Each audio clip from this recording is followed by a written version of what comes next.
His Excellency the President, honorable members and honorable Speaker, the IFP entered the 2024 elections on a mission to rebuild South Africa. We knew that 2024 will be the most crucial elections since the dawn of democracy. We entered the 2024 elections determined to put South Africa first and to bring integrity back to government. And at the heart of this vision is the government that works for its people. The GNU must therefore be applauded, for it is committed to building a capable, ethical, and developmental state comprising of ethical, skilled, and properly qualified public servants. Honorable President, I agree with you. Municipalities must work. Basic services must be delivered and delivered efficiently.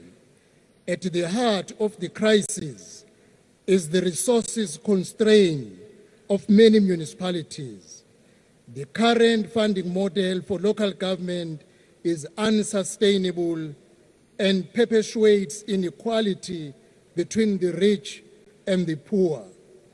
The new funding model is a must, one that considers each municipality's unique needs and challenges and provide a more equitable distribution of resources. Honorable President, you called for an updated white paper on local government. COGTA is already leading the reform of the 1998 white paper. Indeed, the White Paper Political Oversight Committee is already meeting next week. This presents an opportunity to rethink the funding model for municipalities.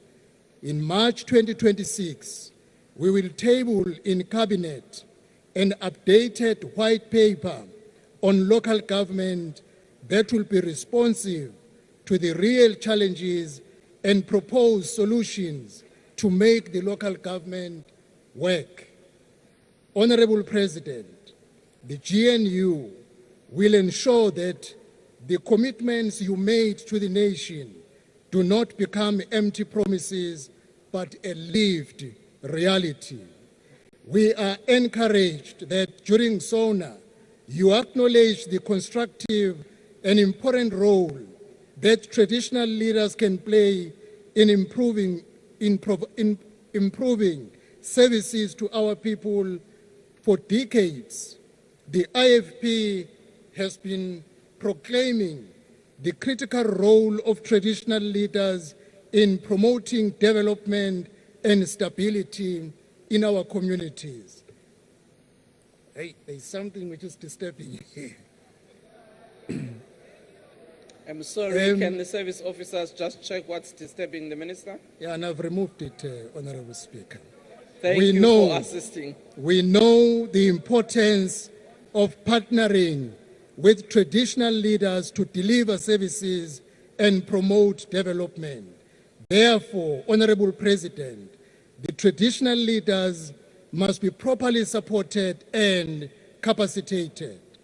The focus on new infrastructure development is also welcome, but it must be accompanied by maintaining and upgrading the existing infrastructure.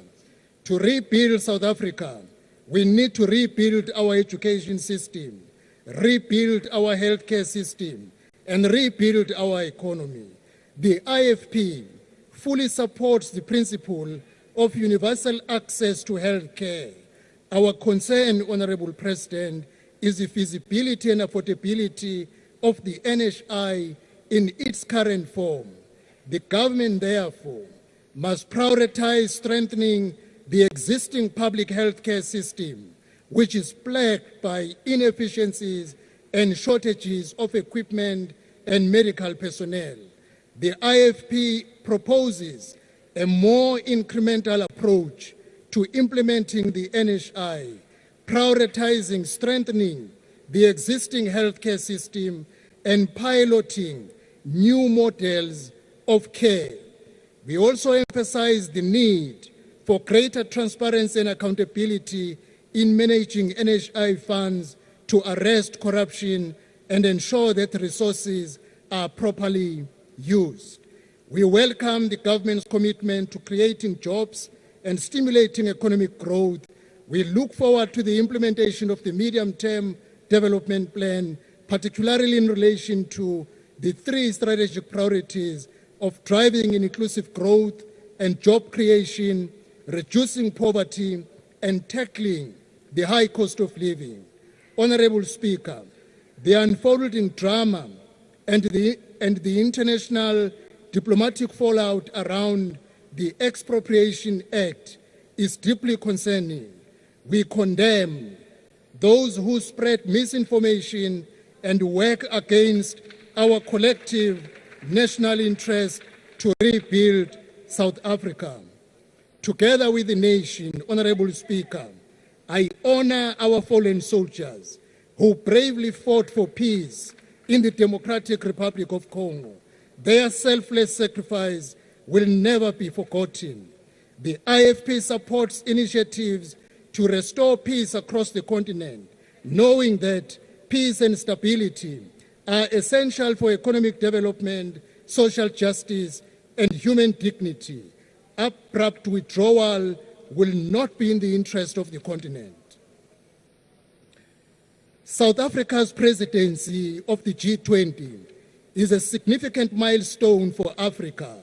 As a nation, we must showcase our talents, abilities, and potential to unlock the economic opportunities that will enable us to address pressing domestic challenges.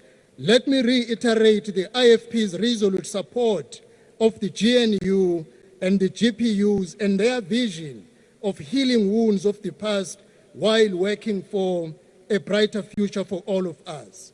Honorable President, on behalf of the IFP, I want to applaud and urge your continued support, together with the Minister of Finance, to the Premier of KwaZulu-Natal, Honorable A.T. Ntuli, in the fight against the liquidation of Ithala Bank. Ithala Bank remains the legacy of the late Prince Mangosuthu Buthelezi and the economic backbone and pride of the African people, individuals and business people. On 24 February will be a day of great march in KwaZulu-Natal, as we will take the fight to the street to fight against the liquidation of Ithala Bank. Honorable President, the IFP will be counted amongst the nation builders, not the breakers, the doers, not just the dreamers, the workers, not just the armchair critics. We stand ready to rebuild South Africa. Thank you, Honorable Speaker. Thank you very much, Honorable Member.